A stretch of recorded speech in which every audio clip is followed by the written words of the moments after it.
Hey everybody, this is Hot Rod Camaro again. I ended up in Gatlinburg, Tennessee over this past weekend at the Hollywood Star Cars Museum, where outside sits the 72 Nova SS from F9. Also, we have boxer Mike Tyson's 2000 Lambo, painted in an incredible blue. Those of you that know me, I love the blues color. Very cool car.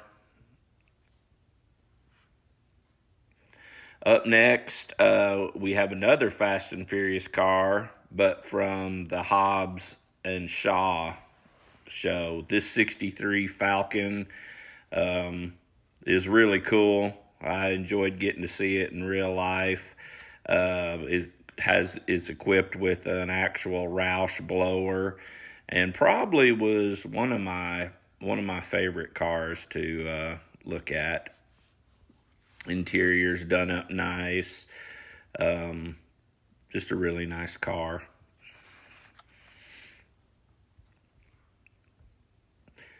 Next is the 66 Peterbilt, also from the Hobbs and Shaw show. This was probably the most interesting to see as far as looking at detailed intricacies. It was really cool to see the oversized tires, how low it sat down to the ground. It obviously had been channeled over the frame.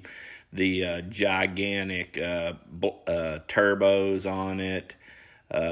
Just really a cool truck. Any kid that played with Hot Wheels when they were a kid that imagined something like this when they were playing. Then, of course, no Fast and Furious collection is complete without three cars, in my opinion. The first car is the F8 Ice Charger. We'll talk about the other two at the very end of this video.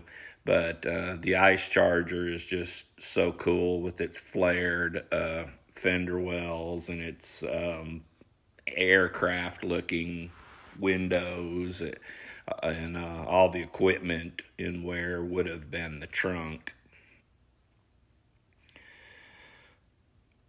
Then we move over to Eleanor from Gone in 60 Seconds.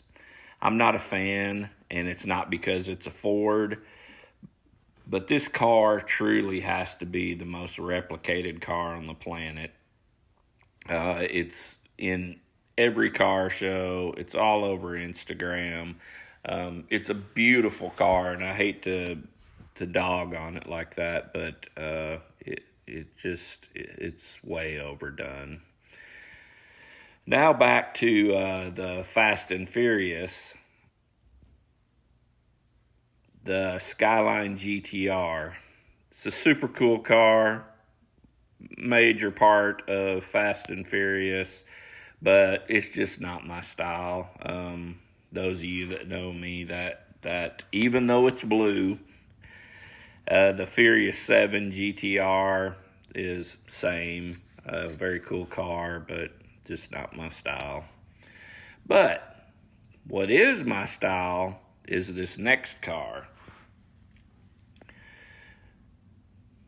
If we can get to it. Thank you. We have the Batmobile from the 66 television series. This is a customized 1955 Lincoln Futura concept car that was transformed by George Barris into a very iconic Batmobile. In my opinion, it's the best Batmobile they ever put together. But if you're not familiar with Mr. Barris, go look him up. He had a lot of impact on the car hobby and did a lot of TV cars. Matter of fact, I think we have a couple more of them in this video. There's our token electric vehicle.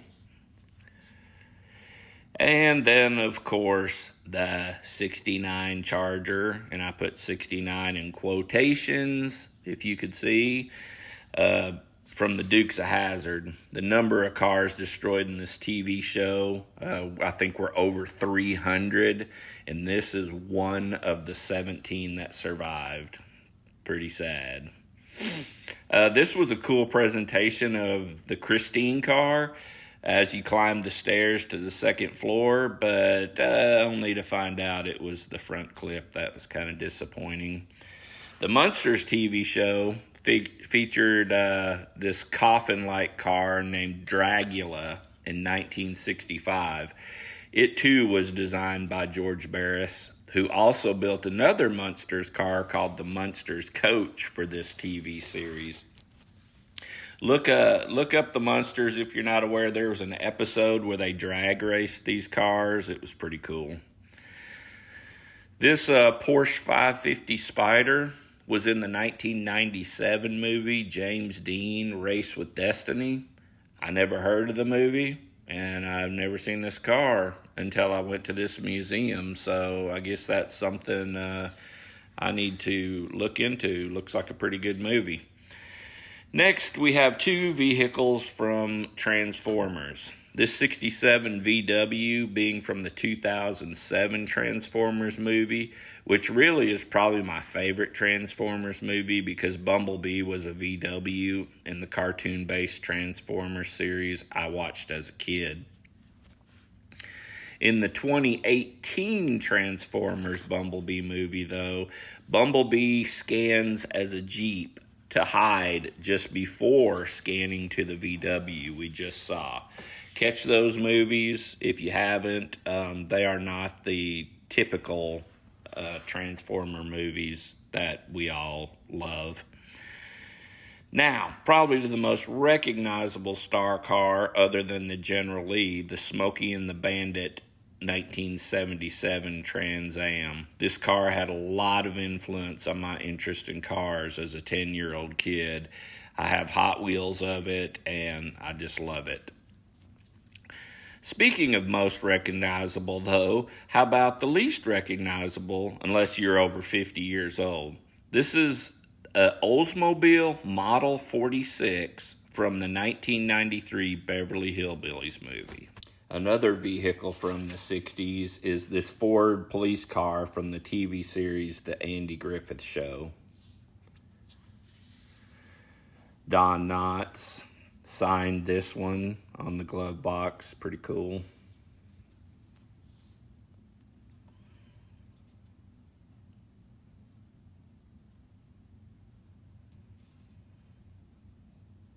The 1982 Jeep pickup was a cool vehicle to see in person. The display made it a little difficult to film, but the lightning flashes and all that. If you've seen the movie Twister, you will understand why.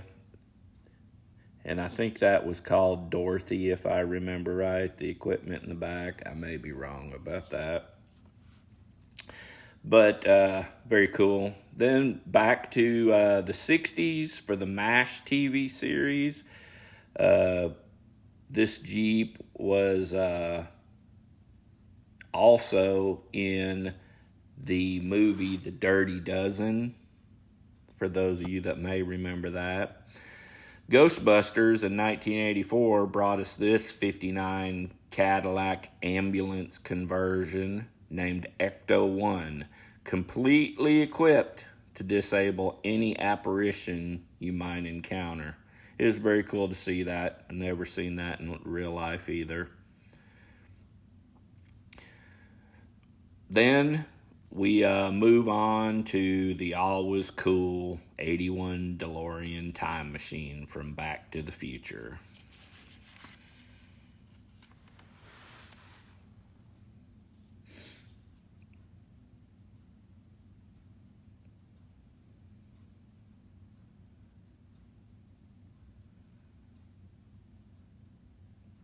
Filmed this one longer than I had thought I'd had. The Ford GT MK2 from the 2019 movie Ford versus Ferrari. Such a cool car. Great movie. Got to catch it if you haven't seen it. Love how He positioned himself in the middle. Got the gearbox on the right, though. Got to keep it American. Another race car is the 1990 Mellow Yellow NASCAR stock car from the movie Days of Thunder. This was back in NASCAR's heyday and when the sport was less civilized than it is today. Being a NASCAR hater, sorry. And then the third race car is the number 53 VW, nicknamed Herbie. There might have been multiple movies starring this car dating back to 1969, and all of them are worth a watch. Lindsay Lohan has even starred in one, so if you haven't caught those, there are plenty to watch, and they're very enjoyable. One of Elvis's cars, a 75 Lincoln Continental Mark IV, was at the museum. Beautiful car, gigantic car, awesome wheels. And also there was Bob Hope's 1953 Buick Skylark convertible, also an incredible car, whether it was Bob Hope's or not. Super nice car.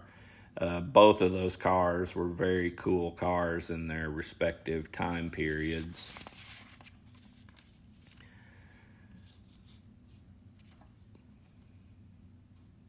Then we jump back to a Fast and Furious car, the 1965 Corvette Stingray from F8. There were lots of people looking at this car. It was hard to get any film of it. So I kind of have to stretch this part of the video out a little bit. But I just remember how those wheels and tires filled out those fender flares on that car in the movie. Just gorgeous the way they did that. Another F8 star, from Furious 7, not 8, was the Aston Martin DB9. Incredible looking car, super sexy.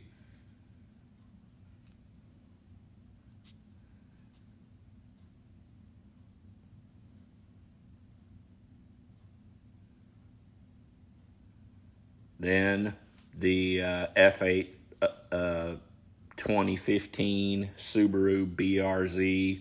Again, not my speed, but I'm sure it's someone's that may be watching this video, so please enjoy.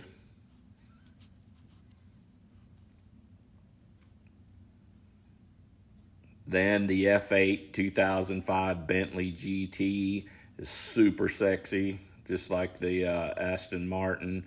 This particular car, though, was the green screen special effects and interior shot car, meaning the engine and the rest of the drivetrain had been removed.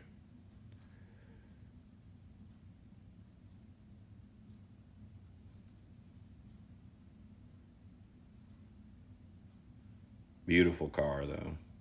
Awesome paint job. See, it didn't even have tail lights in it because it didn't matter. They were trying to lighten it up as much as possible. As I mentioned, at around minute 2 of this video, there are 3 cars that no Fast and Furious collection is complete without, and I will close out this video with the last 2. Paul's 1995 Eclipse, of which they... Oh, whose kid is that? Don't know. But looks really cool. And then, of course, you've got to have Dom's Dodge Charger.